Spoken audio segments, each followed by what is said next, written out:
আপনি কি জানেন, প্রতিদিন বেশি করে চিকেন আর মাটন খেলে আপনার শরীরে নীরবে নীরবে কি কি ক্ষতি হতে পারে? ভিডিওটা শেষ পর্যন্ত দেখুন, কারণ নাম্বার 3টা জানলে আপনিও আজ থেকেই সাবধান হবেন। আমরা অনেকেই মনে করি চিকেন মানেই হেলদি, মাটন মানেই শক্তি, কিন্তু বেশি হলে সমস্যাই শুরু হয়। নাম্বার 1, বেশি চিকেন মাটন খেলে শরীরে খারাপ কোলেস্টেরল বাড়তে পারে, ফলে হার্টের সমস্যা এবং উচ্চ রক্তচাপের ঝুঁকি বেড়ে যায়।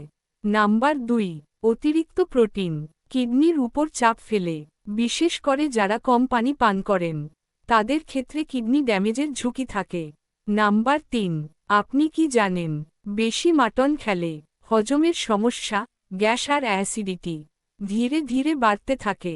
এই ভুলটা 90% মানুষই করে। তাহলে কি চিকেন মাটন খাবেন না? না, একদমই না। চলুন এবার উপকারের কথায় আসি। সঠিক পরিমাণে চিকেন মাটন খেলে শরীর পায় ভালো মানের প্রোটিন, পেশি মজবুত হয়, দুর্বলতা কমে, শরীরে শক্তি বাড়ে। তাই মনে রাখবেন, সবকিছুই ভালো, কিন্তু পরিমাণের বাইরে গেলেই ক্ষতি।